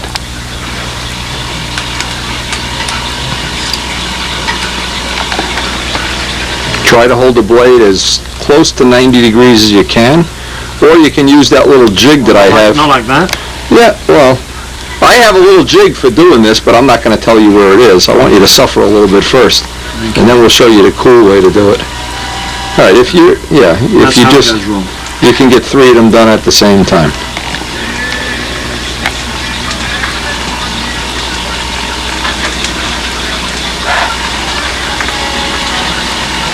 Okay, this would be the same thing would hold true for any foam wing. All good basic how-tos for doing a foam wing. Still probably the most popular way to build a wing. Quickest and with the greatest chance that you'll get it without a twist in it somewhere down the road. Do the other side, same thing. Now we could of course put a taper in them. Because this wing is a very low aspect wing, it's not going to be, and because this is relatively thin wood, we're not going to bother going that extra little step, but you could put a taper in each piece so that they'd be wider at the root and taper out at the tip. You always have that as an option. Okay, so you're going to do the taper on this side of the wing? Yep. Tape each one of the 3 together. Okay. Start one at a time. It'll fit because the wood tends to spring when you trim the edges. A lot of times it'll spring a little bit, so they'll all tend to spring in the same direction. But there'll always be some that'll just fit nice together. And this looks like these are decent. Just the slightest bit of pressure on them. You don't want to have a C-clamp there. I use 5 pieces of tape a sheet with this thing. And this just tends to hold the piece together while you put the long piece of tape on. Again, because this is a pretty small ship, this is going to be a 40 size plane for a Roadjet 40. We really would like to keep the weight reasonable, not have any extra weight that's just going along for the ride. Another trick, try not to stretch the tape. If you stretch it, it's gonna bow it. Right. Just lay it, if you can, just get it to drop right down. Trim off the extra on the edge, and I'll tell you why. When you flip it over, what'll happen, if that tape catches, you tear a hole in the sheeting. Yep. Tape is usually stronger than the sheeting. Okay. The same thing on the other sheet, and then we get ready to do the gluing. Little trick, just take it by hand and just make some dust where the joint is. Don't make yourself crazy. You can wipe most of it away, but you want to have a little bit of dust in the seam. That's what kicks it off. It keeps the CA, it bonds the dust and doesn't let it go down and glue itself to the tape where you have those big globs of glue sticking to the tape. Any little crack or little area, it just takes care of that instantly. Very lightly, you just want the slightest little bit there, it doesn't have to be a lot. And making up wing skins, anybody that's a modeler, you can make wing skins up a million different ways with many different thicknesses, but we're trying to find the limit of how thin we can make the wood and the foam and then glass the whole wing. We want to wind up with the whole wing glassed at some point in time. Okay, here's the moment of truth. Okay. Now do about 3 inches, 6 inches, and wipe it once. A little faster than that or you're going to get it stuck. Okay. Do another 3 inches, 6 inches, wipe it once. Okay. There you go. Wipe it once. CA is really good. It's going a second to touch it. That's Brodax CA. It's always fresh. We always buy Brodax CA unless somebody else brings it to the shop. Reason is his stuff moves off the shelf so quickly you never wind up getting stale stuff. We always store it in the fridge. have CA, and you can see this is my little technique. There's all my Brodax CA stored right in the fridge, not in the freezer, in the refrigerator. Now you have both seams done. Now you just want to try with a little sanding block. You feel a little high spots, just with the sanding block and a little piece of paper, just knock them down. But you got little spots you missed? Yep, I've just got to do this one here. Okay. No, just remember, we're doing this to just try to get a technique down that's going to serve you well for every time you make this type of sheeting.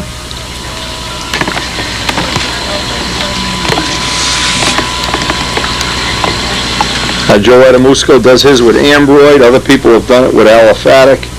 But this way just seems to work pretty well for us. Les is real good at doing this.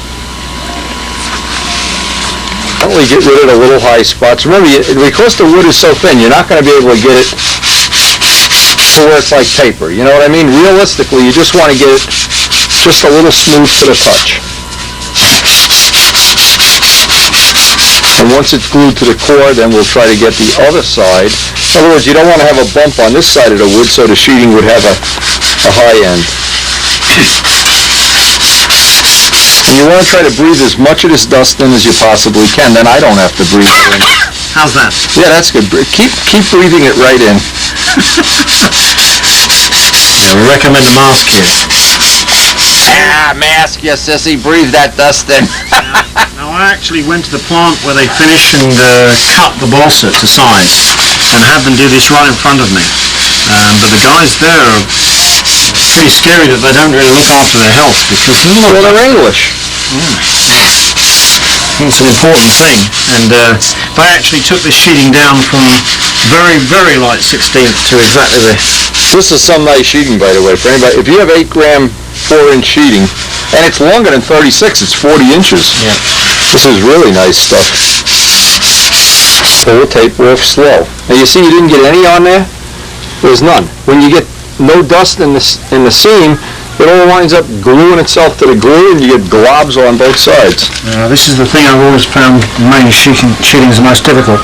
That's why I've almost never used the tape method because the glue runs right the way through. Well, that's because you have a big gap there where it falls right through. Yep. Okay. As you can see, I'm Mr. Amateur, and it's worked. I think that's working. Well, that's the whole idea. Fantastic technique. All right, Windy. pull it off.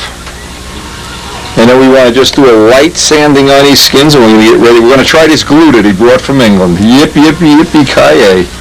But what are we going to do first before we do that is let's run a test.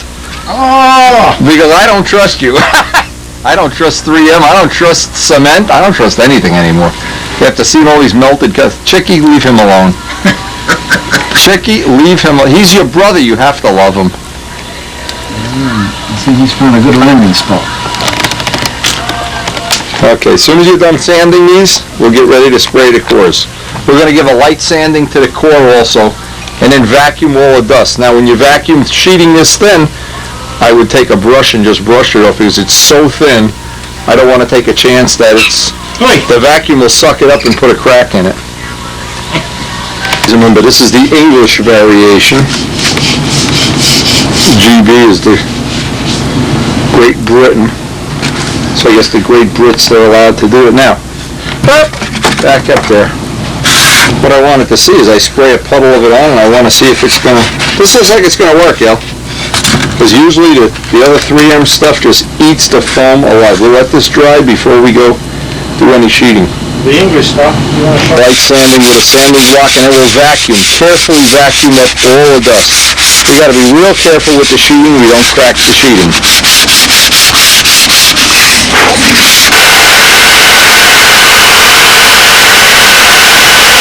By using a brush, you can really get most of the dust. Now we're also going to do the same thing to the wood.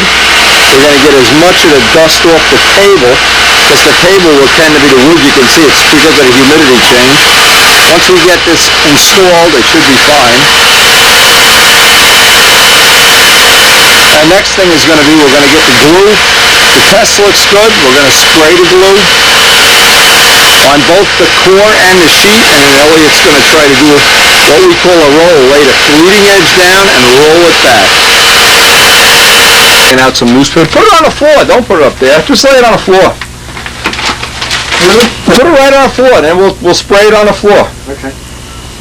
The trouble is when you do one wing, when you do the second one, you got to put new newspaper down, or else you're getting the glue on both sides.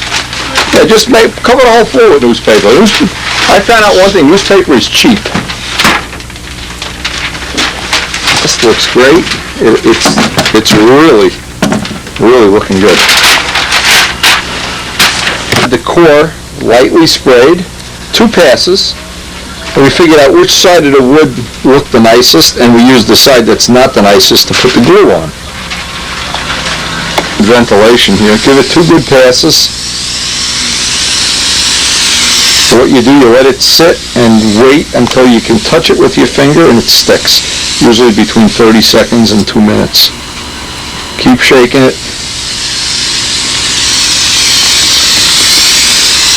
This is much better than that stuff we've been trying to use up that Mike Costello had that's 10 years old. That stuff, even though it dried and didn't hurt the foam, it really wasn't near as sticky. See, this stuff is so sticky you can just touch it with your hand and pick it right up. Okay, you don't need any more than that. Okay. Turned into Spider-Man. Okay, yeah. Drop it on the floor now.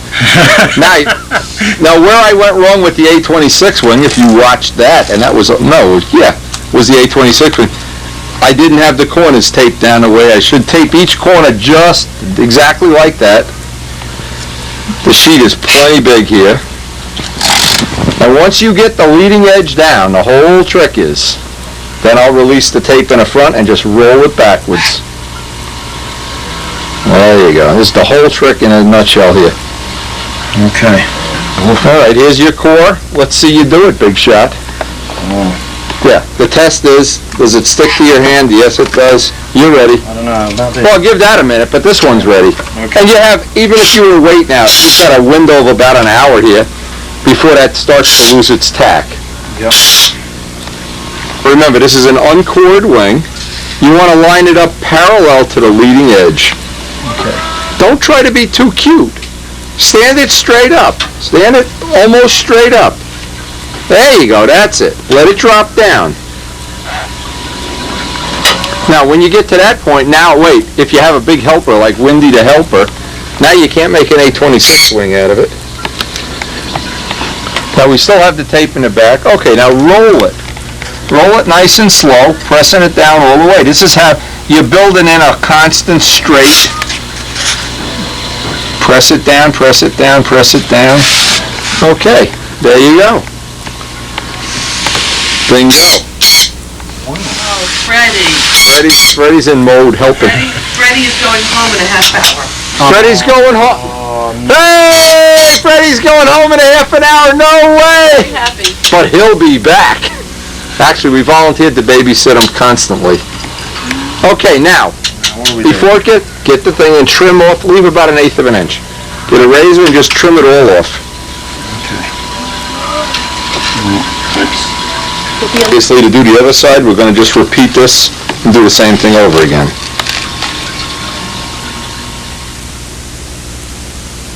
Trim, see if you can leave on a 1/64 of an inch, and then you can take it off with a sanding block.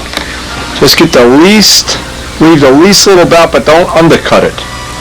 Leading and trailing edges. We'll be ready. Now, the thing we try to do is do this all in one sitting. So that as soon as we're done, we're going to get the leading and trailing edges are all pre-cut. They're ready to go. We'll put a little aliphatic resin on it, and then we put that aside to dry overnight. And then the next step on that is going to be, we're going to trim it and sand it, and get these, send it back to John Duncan for these. These are our coring templates, and make a, well, we got to glass it yet too. We'll glass it tomorrow. See, I'm ahead of myself. I'm one step ahead. Okay. Yeah, just get rid of all that wood. That wood is like fly paper. Just the slightest little bit, just get that nice and even.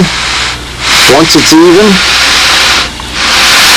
then you can use some aliphatic resin and some tape and just get it right in, tape it right in place.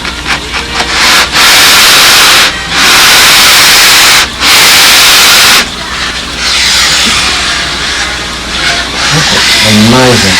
That come out nice that way, huh? Oh, it's beautiful. Okay, beautiful. Just look at that finish. Beautiful. Incredible. Right, and that's the other side. Okay, now you gotta do both sides. I already got the leading and trailing edges pre-cut. Get some alphatic resin. Tomorrow morning we'll be ready to glass this. We'll carve the leading and trailing edges in and glass it. It'll be great. The leading edge here. Okay. And we're just gonna use tight bond. Just that. Alphatic resin. Get the coat on the, try to get as much on the wood and leave the middle of the foam blank. You don't care if the foam's going anywhere. Okay.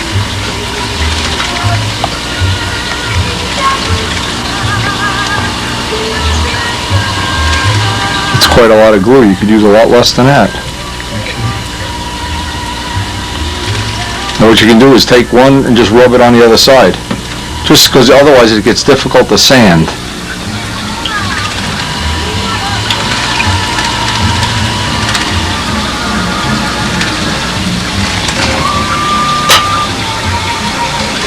There you go.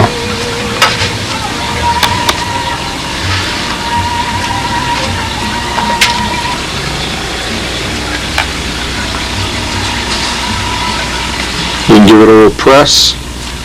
We'll turn it over and tape it.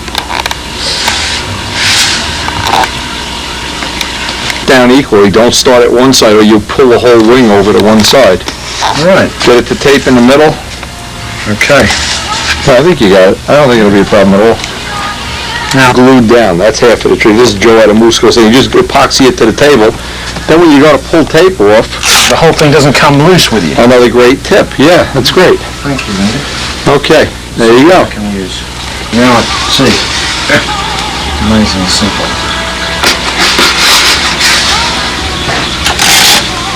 That all on? Yeah. All right, just do the same thing to the trailing edge and you're all done. Okay.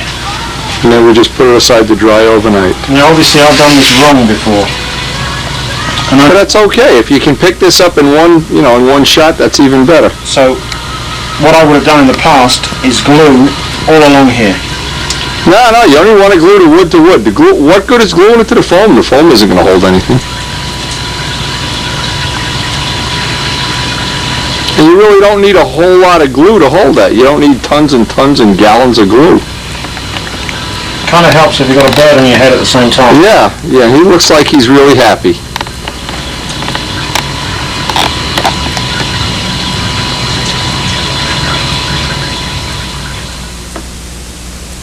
The thing, we're going to put this aside, let it dry, and in the morning we'll just sand it, carve the leading and trailing edges, and then we'll do the glassing, and it'll be ready to ship back to Johnny Duncan.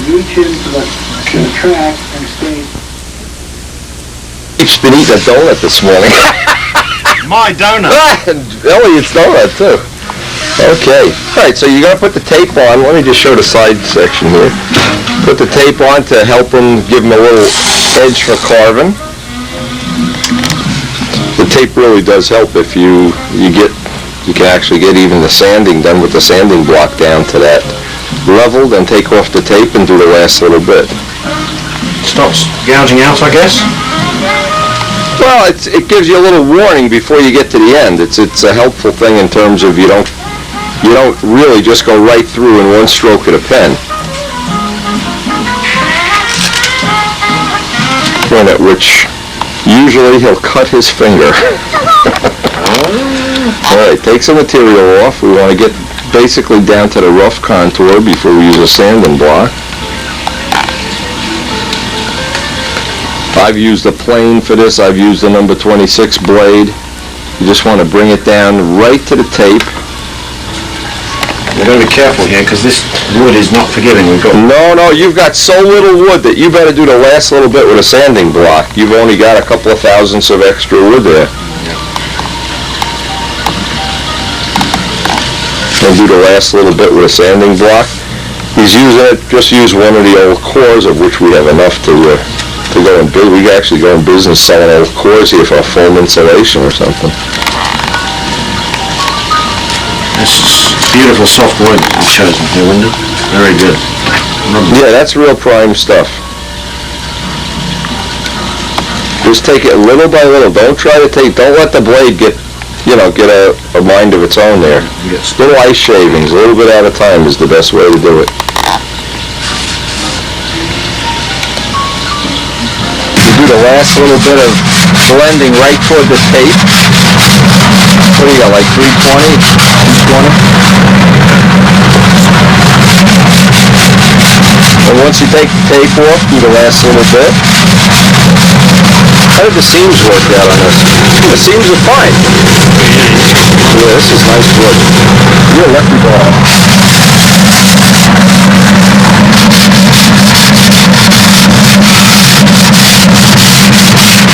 Now once that's final sanded and you get all the sanding out, we'll be able to glass one side, let it dry, flip it over, and glass the other side.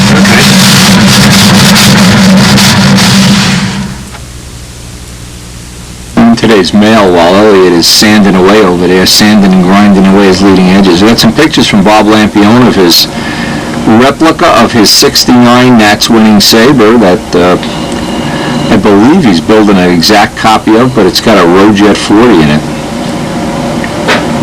And this was one of the models from the jet era, from the time that most of the people that were competing wanted to make their models look like jets, Sabre jets, Falcon jets, F-16s, whatever. The jet era of stunt.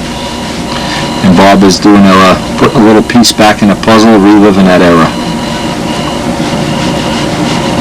It looks like he's made a couple of changes to lighten it up, like the fin looks like it's built up. Forward canopy, tricycle gear. It should be a nice looking ship.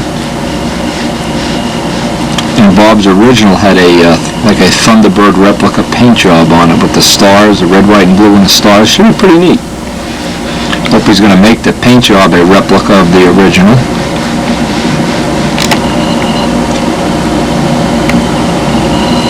And again, this looks like a real nice replica of Bob's original.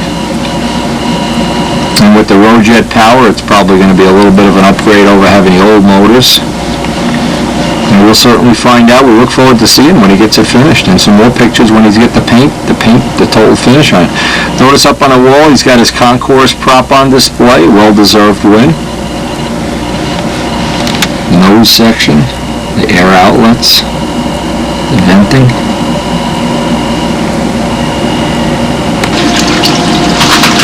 And I guess this is the point he's at right now, where it's in silver. Anyway, thanks a lot to Bob, and we'll pass these on to Stunt Moves.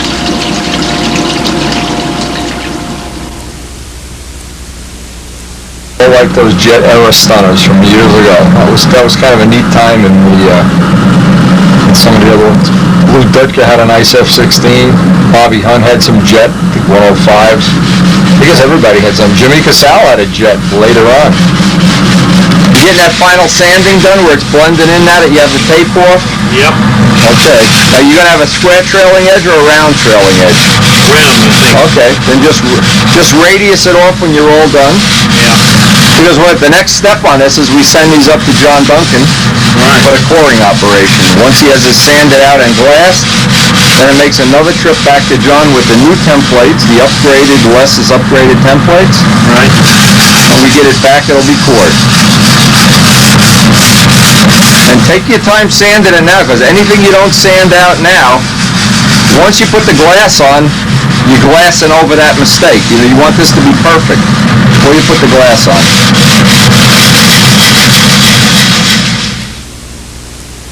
One of the nice things is when you have a foam wing, there's always a center line that you can pick up from the holes that the ring was cut on, and that would be exactly symmetrical. And so we wanted to extend those lines out over the leading edge before we do the final carving, and over the trailing edge, and that gives you a nice straight line to work with. Now you could put the final radius on here, if you're going to radius the trailing edge or if you're going to leave it square, but you work right up to the center line and don't take the center line off. Okay. That leading edge in.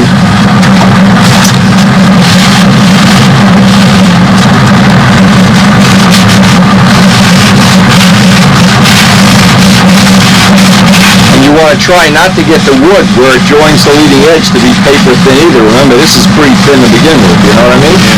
You want to just try to keep it as a reasonable joint there if you can. But by sanding it with a block, you probably won't get any ripples in it either, you know, where it's looking like a starving horse at the end of the day. And because you have all this good wood in this panel, you really don't want to see this become a throwaway panel. The final sand out before the glassing, I never like to use an old sanding block. You can see how they have nicks and dings, and well, here's one that isn't too bad, but I always keep them all. So what I did, I made a nice fresh one up for Elliot, a nice fresh piece of sandpaper. All the corners should be radiused, just using another sanding block. Otherwise, you pick up edges on that. And now he's ready to do the final sand out here, which should be, I would try to go in this direction 90% of the time, if you can. That'll make it just a little bit nicer.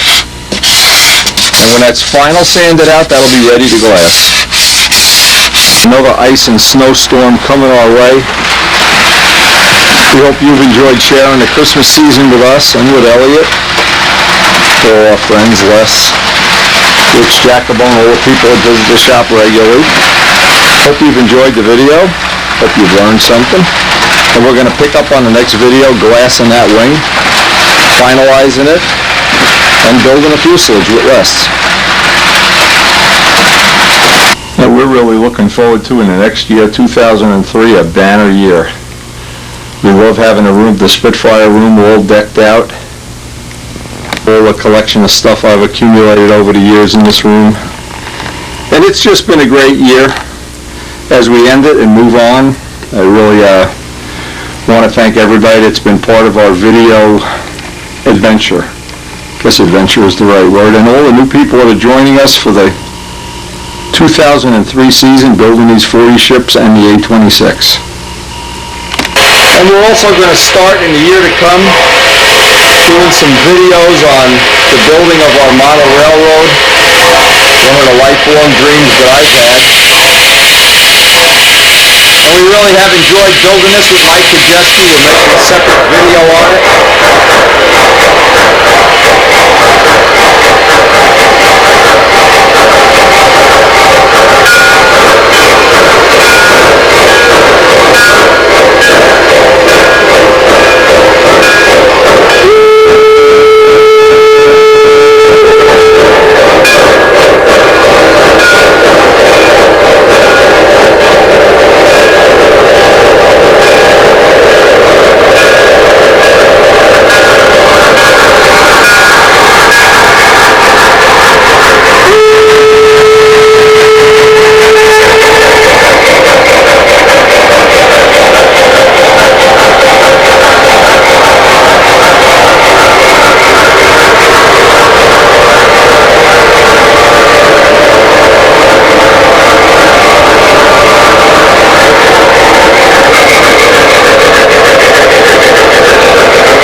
And so even though it's snowy and cold and raining outside, inside the Spitfire bedroom and the Windy Train room, in the Elliott building room, in the video room, I just think video is such a wonderful way to share the lives that we have. And thanks to everybody that's contributed, sent photos, and made this just a totally enjoyable event, sport, whatever you do want to call it. I just think it just couldn't get a whole lot better than this. It's a life I could have never dreamed was possible years ago, and here I am living it. We'll see you on the next video. We hope you'll be building along with us. The plans to Les's design are going to be available very soon. We're going to be glassing up that wing, getting it off to Johnny Duncan. We hope some of that technology is going to be worth having. And we hope that you're really picking up some good information, usable information, things that you can apply right to your own building program, flying tips when we get to flying in the summer, and of course the B-25. Once in a while I look around and I just can't believe that I've been lucky enough to have this life, and most of all lucky enough to have the friends that I've been able to have through the great sport of model aviation. Thanks one and all, and let's have a great 2003. See you on the next video.